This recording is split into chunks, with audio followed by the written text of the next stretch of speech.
अस्सलाम वालेकुम व्यूअर्स, आज हम चिकन मुगलाई बना रहे हैं। अगर आपको मेरी वीडियो अच्छी लगे तो प्लीज़ चैनल को सब्सक्राइब, वीडियो को लाइक और शेयर ज़रूर कीजिएगा और प्लीज़ वीडियो को लास्ट तक ज़रूर देखिएगा। तो आइए रेसिपी स्टार्ट करते हैं।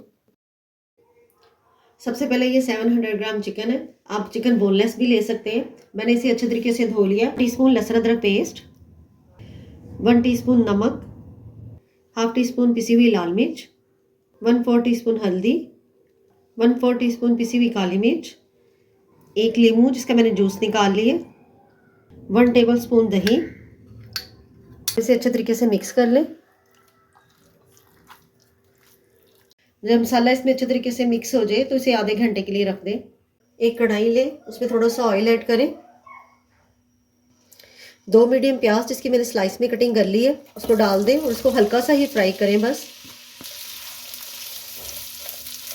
जब प्याज अपना हल्का सा ही कलर चेंज करे तो इसके अंदर 12 से 15 काजू वो डाल दें और 1 से 2 मिनट तक काजू भी इसके अंदर फ्राई कर लें। 1 मिनट के बाद अब इसका फ्लेम ऑफ कर दें और इसे ठंडा कर लें। जब ये प्याज का मिक्सर ठंडा हो जाए तो इसे एक ग्राइंडिंग जार में डाल दें और 1 टेबल स्पून डेसिकेटेड कोकोनट ये भी इसके अंदर डाल दें और थोड़ा सा पानी डालें, एक हाफ टेबल स्पून के करीब, और अब इसे पीस लें। एक फ्राई पैन लें, उसमें 3 to 4 table spoon oil add करें। तो ये मैरिनेटेड चिकन है, इसे रख दें और इसे फ्राई कर लें। के बाद इसकी साइड चेंज करते हैं। हमने इसे लो फ्लेम पे नहीं करना, हाई फ्लेम पे करना है।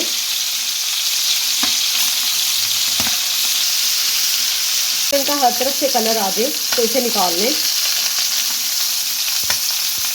एक कढ़ाई लें, उसमें हाफ कप के करीब ऑयल ऐड करें और उसमें 1 टीस्पून लहसुन अदरक पेस्ट वो डाल दें और इसमें लहसुन अदरक को फ्राई कर लें। 1 मिनट के बाद जब इसमें ये लहसुन अदरक थोड़ा सा भुन जाए तो इसके अंदर 2 बड़े टमाटर जिसको मैंने थोड़ा सा पानी डालकर पीस लिया वो डाल दें। अब टमाटर को इसके अंदर भी भून लें ताकि इसका पानी खुश्क हो जाए। जब टमाटर का थोड़ा सा पानी ड्राई हो तो इसमें साथ ही मसाले डाल दें। हाफ टी स्पून नमक, स्पून पिसी हुई लाल मिर्च, नमक मिर्च इसमें आप अपने टेस्ट के मुताबिक भी डाल सकते हैं। 1/4 टीस्पून हल्दी, हाफ टेबल स्पून धनिया पाउडर, हाफ टी स्पून पिसा हुआ ज़ीरा। अब मसाले को भी इसके अंदर भून लें। नमक मिर्च को अच्छी तरीके से मिक्स करें और साथ ही भून लें।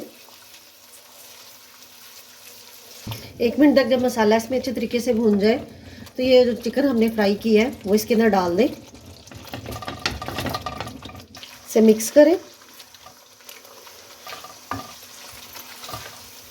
चिकन डालने के बाद अब इसका फ्लेम बिल्कुल लो कर दें और इसके अंदर हाफ प्याली के करीब योगर्ट वो डाल दें। इसे मिक्स करें। दही इसमें मिक्स हो जाए तो जो हमने प्याज और काजू का जो मसाला पीस के रखा था वो भी इसमें डाल दें। अब इसे मिक्स करें। अब चिकन को इसके अंदर भून लें जब तक इसमें ऑयल सेपरेट नहीं हो जाता। इसमें ऑयल ऊपर आ जाए तो इसमें ग्रेवी के मुताबिक इसमें 1 गिलास के करीब पानी डाल दें और अब इसे मिक्स कर दें।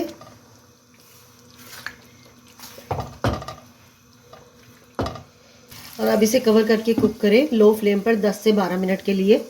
सालन को पकते हुए 12 मिनट हो गए हैं। इसे मिक्स करें। ग्रेवी इसमें हम अपने टेस्ट के मुताबिक रख सकते हैं। लास्ट में इसके ऊपर हाफ टी स्पून कसूरी मेथी उसका ये पाउडर ये डाल दें। हाफ टी स्पून पिसा हुआ गरम मसाला, 2-3 हरी मिर्चें जिनको मैंने दरमियान से काट लिया। अब इसे मिक्स करें। अगर आपको मेरी वीडियो अच्छी लगे तो प्लीज़ चैनल को सब्सक्राइब, वीडियो को लाइक और शेयर ज़रूर कीजिएगा। और अब इसका फ्लेम ऑफ कर दें और इसे 2 मिनट के लिए कवर करके रख दें। अपना ढेर सारा ख्याल रखिएगा और मुझे दुआ में याद रखिएगा। अल्लाह हाफिज़।